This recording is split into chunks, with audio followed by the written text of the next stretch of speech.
Assalamualaikum warahmatullahi wabarakatuh. Kami dari kelompok 5 akan membahas materi tentang kepemimpinan visioner dan kepemimpinan pengembangan. Di sini dengan saya sendiri Nala Handini dengan NIM 141180268 dan rekan saya Yasar Habib 141170234 dan juga Diki Hangga Setiawan 141180161. Yang pertama di sini saya akan membahas tentang visi organisasi. Visi dapat dipandang sebagai impian yang ingin diwujudkan yang mencerminkan ambisi, daya tarik pasar, hasrat, semangat, dan keadaan atau perwujudan ideal di masa depan. Visi akan menjadikan setiap orang dalam organisasi untuk percaya bahwa keinginan setiap orang di dalam organisasi merupakan sesuatu yang amat berharga untuk dicapai dengan penuh pengorbanan. Nanus 1992. Visi mengandung tantangan besar yang harus dihadapi oleh organisasi, serta dipandang sebagai bintang petunjuk atau guiding star, yang mengarahkan setiap langkah orang di dalam organisasi untuk mewujudkannya. Selanjutnya yaitu perbedaan visi dengan misi. Visi menggambarkan wujud organisasi di masa depan, sedangkan misi menggambarkan nilai-nilai pokok atau core values, tujuan atau purpose, dan alasan akan eksistensi organisasi atau reason for existence. Strategi menyediakan arah yang menerjemahkan visi menjadi aksi dan merupakan dasar bagi pengembang mekanisme spesifik untuk menolong organisasi mencapai tujuannya. Selanjutnya yaitu definisi dari kepemimpinan visioner. Kepemimpinan visioner adalah kepemimpinan yang mengandung ambisi besar dalam memandang masa depan dan mewujudkannya, dengan senantiasa percaya bahwa keinginan setiap orang di dalam organisasi merupakan sesuatu yang amat berharga untuk dicapai dengan penuh pengorbanan. Nanus 1992. Pemimpin visioner selalu berusaha ingin meraih visi yang sudah ditetapkan dengan anggota dimotivasi untuk meraih visi tersebut. Materi selanjutnya akan dijelaskan oleh rekan saya. Kemudian yang keempat ada ciri-ciri kepemimpinan visioner yang efektif.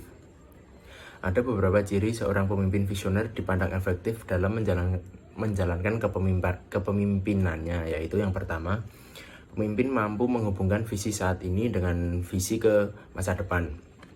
Pemimpin visioner selalu berusaha menghubungkan visi organisasi yang sekarang ini dituntut dengan visi misi masa yang akan datang. Jadi, pemimpin mampu melihat dan menghadapi kebutuhan organisasi saat ini dan memenuhi kewajiban saat ini. Sementara itu, pemimpin tetap berusaha mencapai impian di masa depan.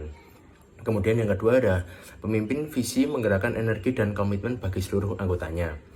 Pemimpin visioner senantiasa menimbulkan inspirasi, semangat, komitmen, spirit untuk diperjuangkan guna mencapai sesuatu yang lebih bermakna bagi kehidupannya, bagi ruang lain, dan bagi masyarakat. Kemudian yang ketiga ada pemimpin visioner membangun standar keunggulan dan kualitas. Pemimpin ini senantiasa berupaya menyediakan sebuah ukuran bagi anggotanya dalam menilai kontribusi mereka terhadap organisasi. Kemudian yang keempat ada pemimpin visioner memiliki daya tarik yang luas dan mendalam. Pemimpin visioner memberikan kebebasan pada setiap anggota untuk menyuarakan ide-idenya dan bekerja secara mandiri dengan sasaran yang sama. Kemudian selanjutnya adalah pemimpin visioner berhubungan dengan perubahan.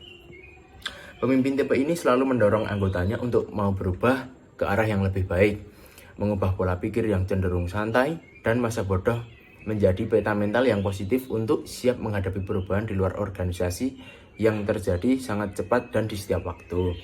Kemudian selanjutnya ada pemimpin visioner mendorong keyakinan dan harapan. Pemimpin visioner mendampingi anggotanya dengan selalu mendorong keyakinan dan harapan tiap anggota untuk yakin bahwa masa depan mereka masih terbentang luas bagi kehidupannya. Kemudian yang terakhir ada pemimpin visioner memiliki idealisme yang tinggi. Pemimpin tipe ini berusaha meraih tujuan organisasi dengan cara ideal dan terhormat, bukan dengan cara yang munafik. Bersama dengan seluruh anggota, pemimpin mengupayakan kemajuan-kemajuan yang berarti bagi organisasi. Kemudian yang selanjutnya ada kepemimpinan pengembangan. Yang pertama yaitu ada definisi kepemimpinan pengembangan. Potret yang lahir di era globalisasi, pengetahuan saat ini adalah pemimpin pengembangan. Individu yang terpilih untuk memegang jabatan sebagai pemimpin pengembangan diarahkan oleh tantangan perubahan dalam organisasi berpikir tentang pembelajaran. Salah satu filosofi yang mendasari pemimpin pengembangan adalah perkiraan bahwa organisasi tempatnya bekerja memiliki bakat tersembunyi, solusi kreatif, dan kapabilitas untuk berkompetensi dan berubah. Menurut Maslow, tahun 1908 dalam Hadari tahun 2003 menyatakan bahwa pemimpin pengembangan mempunyai asumsi tentang pekerjaan yang meliputi yang pertama, dipercaya untuk memerankan keahlian dan kemampuan yang terbaik. Kemudian yang kedua, berhak memperoleh informasi mengenai keputusan, misi, dan strategi organisasinya. Yang ketiga, berkeinginan menjadi kontributor lebih dari sekedar pengamat pasif. Kemudian yang keempat, berkeinginan mengatasi risiko jika organisasi membangun jaring pengaman sosial. Kemudian yang kelima ada menikmati kerjasama tim dan harmonitas kelompok. Yang keenam ada kemampuan pekerjaannya dapat ditingkatkan. Yang ketujuh ada berkeinginan untuk tumbuh dan berkembang. Selanjutnya ada ingin dianggap penting, dibutuhkan, berguna, sukses, dihargai, dan direspek. Kemudian yang kesembilan ada ingin mengembangkan hubungan baik dengan pemimpin, manajer, dan kolega. Yang ke-10 ada menginginkan pekerjaannya yang bermakna. Selanjutnya ada berkeinginan memperoleh penghargaan dan pengakuan atas prestasi yang dicapai. Kemudian ada menginginkan tanggung jawab atas kepasifannya, menginginkan pendekatan kepemimpinan yang diarahkan oleh dirinya sendiri, dan yang terakhir menginginkan organisasinya berhasil dan dalam mencapai tujuan serta sasaran bisnisnya.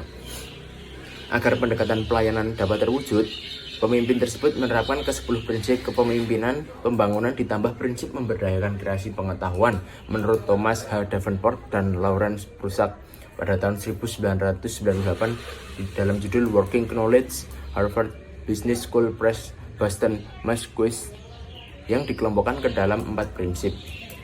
4 prinsip tersebut merupakan indikator dari kepemimpinan pengembangan. Selanjutnya akan dijelaskan oleh rekan saya.